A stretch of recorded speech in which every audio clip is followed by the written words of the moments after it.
Hello, welcome back to the kitchen. Today we're going to be making some pumpkin spice hot chocolate. So this is a recipe that I found online, and I'll put a link to that down below. And I'm going to be using our electric skillet here. We are getting an oven in the library, but it's not installed yet. So we're going to use this. First we're going to whisk together the milk, cream, and the chocolate chips and cocoa powder together over medium heat until the chocolate chips are melted. Now we do need to make a little change because somehow this is the dumbest thing in the world, but I realized that I thought I had cocoa powder and I don't have it here anymore. So we're just going to use extra of the chocolate chips, which in fact we do not have regular chocolate chips either, but we did already have these melting wafers, which these are for covering things in chocolate, like as you can see there. And we do need to use these up, so we're just going to use extra of these. We're just going to use what we have.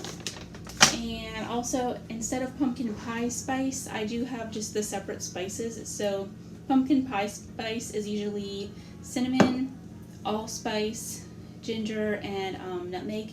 The only one we don't have is nutmeg, so I'm just going to use these three combined instead of pumpkin pie spice mix. I am going to be quadrupling this recipe because the amounts that I'm going to have down in the description below are for 2 servings.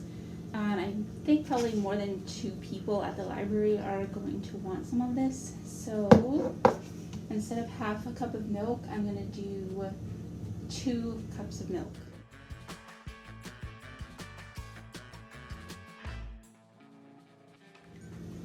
Okay, and instead of 1/3 of a cup heavy whipping cream, I'm going to do, so 4/3 would be a full cup and then another 1/3 of a cup. Okay, so it's calling for a 1/4 cup of milk chocolate chips. So let's see how many are in this bag. Alright, so that's enough to make basically 1 cup. So that's what we're going to do, because that is what we have. Alright, so it's time to turn on our saucepan. And we need to whisk this together over medium heat. So I'm just going to carefully whisk it because I don't want it to go everywhere. And then I'm just going to wait till it gets a little warmer and go back to whisking again. And in the meantime, I'm going to start getting the rest of my ingredients ready.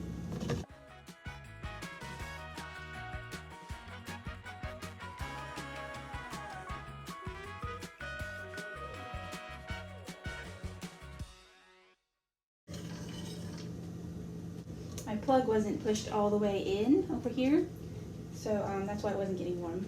It should get warm pretty quickly now though.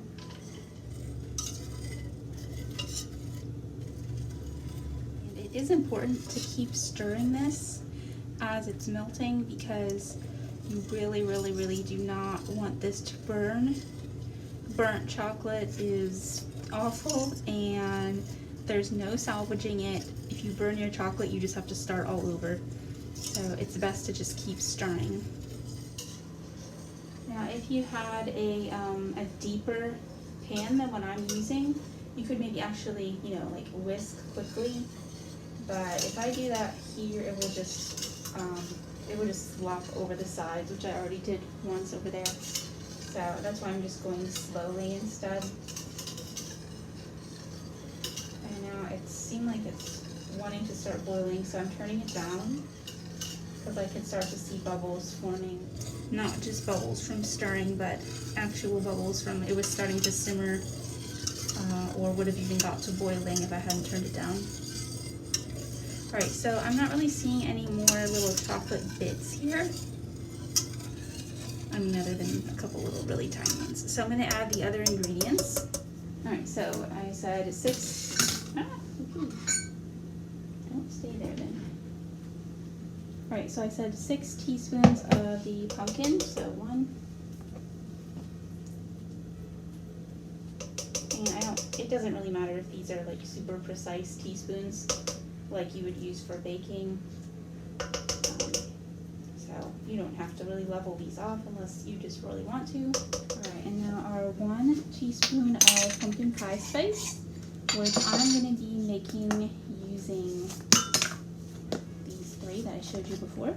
So I'm gonna make it be mostly cinnamon,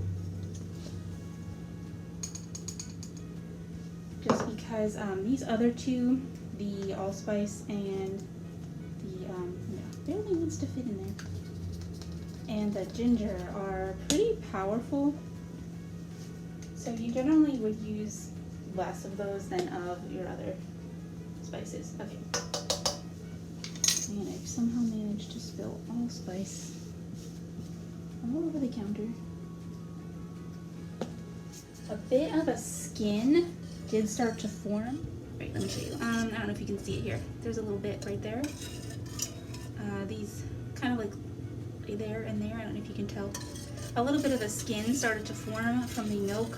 If you're heating milk without stirring it, the milk that's on the top surface can start to get a little bit more solidified, and that's what they call the skin. Fortunately, it didn't get very far along. If it had, I could have just like fished out the skin with a spatula or something, or a spoon. But fortunately, just stirring is making it dissolve back into the mix again. Now I am stirring a bit faster, just in small circles, as you can see, just to try and get this a bit more frothy and really get those spices to mix in. Alright, so it may be that those spices are just gonna not totally dissolve, which is fine. And I think we're finished here. Now you can whip up some extra whipped cream.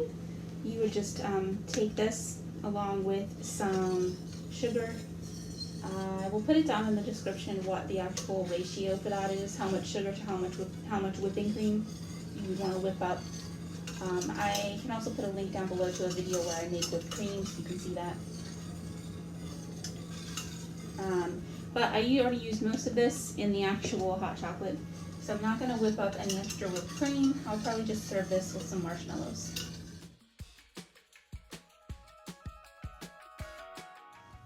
Alright, and that's it for our hot chocolate. So I hope you had fun in the kitchen today, and let me know if you try this, if you like it or not, or let me know what you like to put in your hot chocolate. So have a great week. See you next time. Bye!